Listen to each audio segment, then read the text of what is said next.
me tell you a simple way that I've marketed my company. So I've got a t-shirt I'm wearing today that I got asked about. I'm not a fan of having your business label logo right here because I think a lot of people are trained to overlook that. So I like having a statement that people often will ask about. So earlier today, I stopped by a thrift store. I had some items I needed to donate, and curiosity always gets me, so I go inside.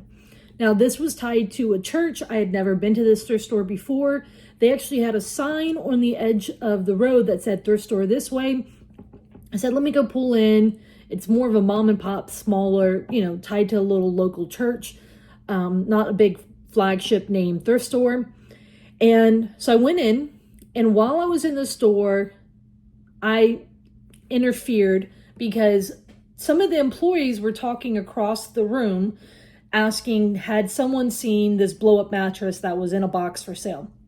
And I was right next to it. So I said, I know you're not talking to me, but hey, it's right here. And she said, oh, thank you. So she walks over and she goes, what does your shirt say? My shirt says, how you do real estate matters. She goes, are you a realtor? I said, no, ma'am. I help people, like if they're facing foreclosure or if it's a messy probate situation or hoarder house. And I deal in situations like that. She goes, wait, we need to get your phone number because the thrift store is tied to a food bank and the church has, programs that help the local community. And they often get people who are going to get evicted, who are facing foreclosure, who inherited a house and has issues.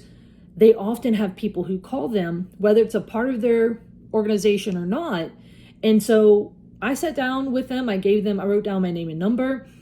And going back to my original point, if I just had a logo, I don't know if that's enough. So many people are, designed to overlook them. But I'm a big fan of having a statement that causes a conversation. So nonetheless, it's something for you to think about. It's a simple way to market. And I personally like being in joggers, tennis shoes, flip-flops, t-shirts, hats, stuff like that, simple stuff. And a lot of times, I have a hat that says helper. And people ask me, well, what does that mean? And I love being invited into a conversation where I can talk about what I do, how I can help other people, and how I can ask for help. Let me know what you think about this.